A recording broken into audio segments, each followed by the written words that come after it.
Hello guys, in this video we are going to discuss about communication network. अगर हम बात करें communication network की तो कम्युनिकेशन नेटवर्क के पहले हम डेफिनेशन देखते हैं. In an organization there are number of channels or paths through which communication can happen. Altogether these channels are referred as communication network. तो अगर हम एक ऑर्गेनाइजेशन की बात कर रहे हैं तो उसमें बहुत सारे पाथ होते हैं जिसके थ्रू इंफॉर्मेशन ट्रांसफ़र होती है. तो उन सारे पाथ या उन सारे चैनल्स को मिला के हम कम्युनिकेशन नेटवर्क बनाते हैं और उसी चीज़ को हम कम्युनिकेशन नेटवर्क कहते हैं. अब हम बात करें कि कम्युनिकेशन नेटवर्क के मेजरली कितने टाइप होते हैं, तो वो दो टाइप के होते हैं, फॉर्मल और इनफॉर्मल चैनल. अब हम बात करें फॉर्मल चैनल की. फॉर्मल चैनल क्या होता है? तो अगर एक ऑर्गेनाइजेशन है उसमें फॉर्मल चैनल वो चैनल होता है जो फॉर्मली ऑर्गेनाइजेशन के द्वारा ही बनाया गया होता है. For example the formal channel are deliberately created और we can say officially created by the organisation. It is created for the smooth flow and accurate flow of information timely in an organisation. तो basically इसका example हम ले सकते हैं. जैसे for example एक organisation है तो उसका एक पर्टिकुलरली इंटरफेस होता है, ईमेल इंटरफेस. उसमें ऑर्गेनाइजेशन के सारे लोगों की ईमेल आईडीज़ रहती हैं ताकि अगर कोई भी सुपीरियर हो या सबऑर्डिनेट हो उसे एक दूसरे को अप्रोच करना है उन लोगों को तो वो ईज़िली कर लें. तो ये फॉर्मल चैनल होता है जो कि क्रिएट किया गया होता है ऑर्गेनाइजेशन के थ्रू. जैसे फॉर एग्जांपल सारे ऑर्गेनाइजेशन में एक बेसिक चीज़ होती है कि किसी भी एम्प्लॉय को कोई भी प्रॉब्लम आए तो वो डायरेक्टली एचआर को अप्रोच कर ले. तो ये एक फॉर्मल कम्युनिकेशन चैनल है. जैसे अगर आप अपनी बात करें स्कूल की या कॉलेज की तो उसमें एक क्लास होती है, क्लास में स्टूडेंट्स होते हैं. तो उन स्टूडेंट्स को क्लास में या कॉलेज में कोई भी प्रॉब्लम आती है तो पहले they have to approach the class coordinator.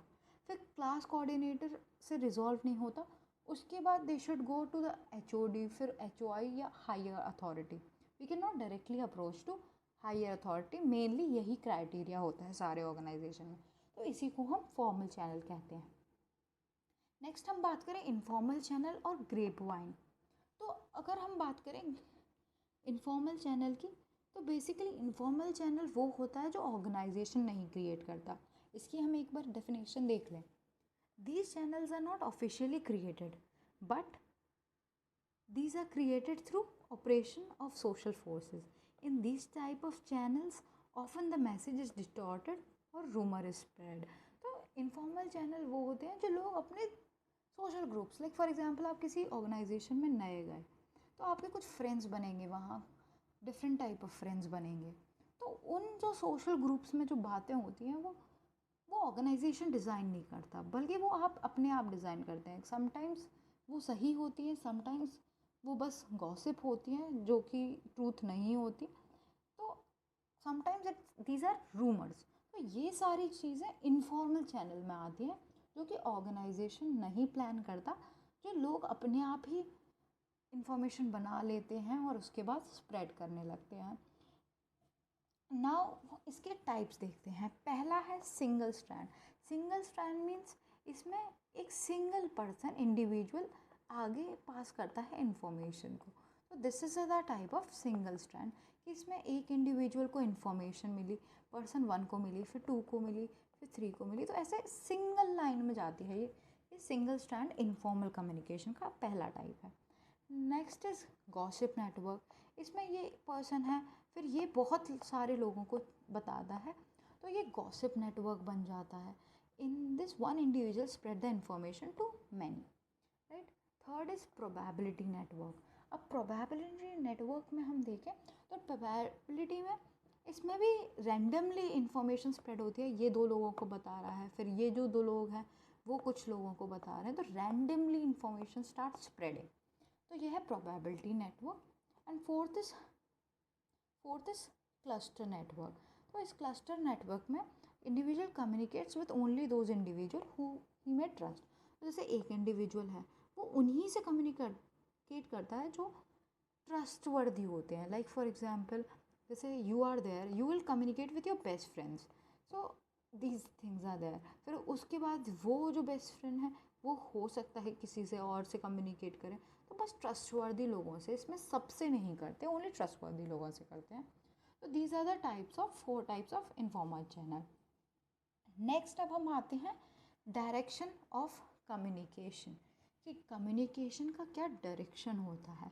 अगर हम बात करें ऑर्गेनाइजेशन में, तो कुछ होते हैं सुपीरियर होते हैं और कुछ होते हैं सबऑर्डिनेट्स। तो अगर हम बात करें सुपीरियर की और सबऑर्डिनेट की, सुपीरियर पे हायर अथॉरिटी वाले लोग आते हैं और सबऑर्डिनेट पे ज़्यादातर एम्प्लॉयज़ आते हैं। तो अगर हम बात करें डायरेक्शन ऑफ कम्युनिकेशन की, तो ये 3 मेजर टाइप्स में होता है। पहला है डाउनवर्ड, फिर अपवर्ड, फिर horizontal. So these are the 3 types. तो let's start. First is downward communication. Downward communication कौन सा होता है? From superiors to subordinate. जैसे फॉर एग्जांपल ये पर्सन सुपीरियर है, इसने कोई इन्फॉर्मेशन नीचे पास करनी है सबऑर्डिनेट को, तो ये हो जाएगा downward communication. Now why does it happen? It usually happen for controlling, influencing और initiating activities of organization member. तो ये ज़्यादातर कोई ऑर्डर हुआ या कोई इन्फ्लुएंस हुआ, ये सब, या कोई कंट्रोल करने के लिए ये सब, this type of communication channel is used. अब हम आगे पढ़ेंगे।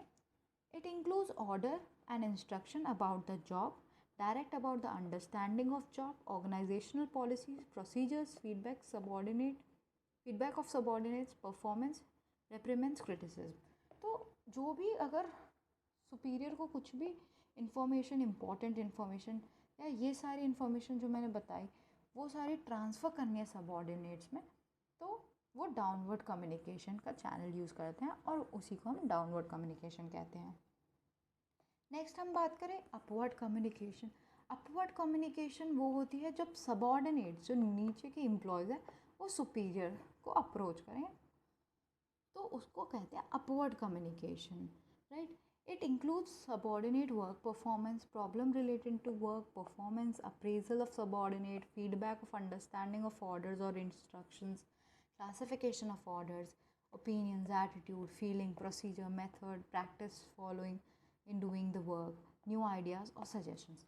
तो अपवर्ड कम्युनिकेशन का एक एग्जाम्पल वी कैन टेक, जैसे कोई नीचे का एम्प्लॉय है, right, so that employee is facing some problem, right, जो the person can not discuss with any one in his group, so he will directly approach to the superiors. तो it can be an example of this kind of communication.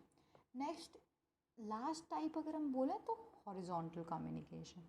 Horizontal communication is this type of, कि मतलब 3 employ हैं तो आपस में एक दूसरे से कम्युनिकेट कर रहे हैं, सेम हायरार्की के होते हैं।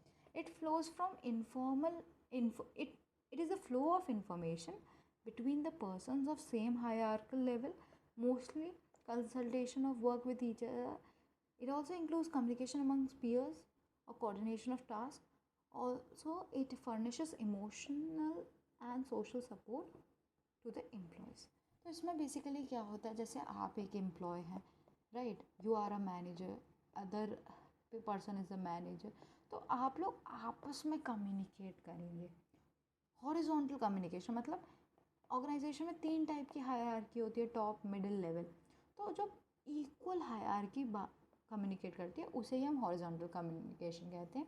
और वो करते क्यों हैं? ताकि हम, अगर हमें वर्क से रिलेटेड कुछ क्वेश्चन हो या कोई और प्रॉब्लम हो, तो हम आपस में इजीली बात कर सकते हैं। बट अगर हम हायरार्की को देखें तो उसमें उतना इजीली कम्युनिकेशन नहीं हो पाता। So that is all about horizontal communication. So let's have a recap. तो पहला है डाउनवर्ड कम्युनिकेशन, जिसमें जो सुपीरियर हैं वो सबऑर्डिनेट को अप्रोच करते हैं। फिर अपवर्ड कम्युनिकेशन, जिसमें सबऑर्डिनेट्स, जो नीचे एम्प्लॉयज़ वर्क कर रहे हैं, वो सुपीरियर्स को कम्युनिकेट करते हैं। And last is horizontal. Horizontal means जब पीयर्स या जो एम्प्लॉयज़ वर्क करते हैं वो आपस में ही कम्युनिकेट करते हैं, इसमें कोई हायरार्की नहीं होती। So that's all for today's video and thank you.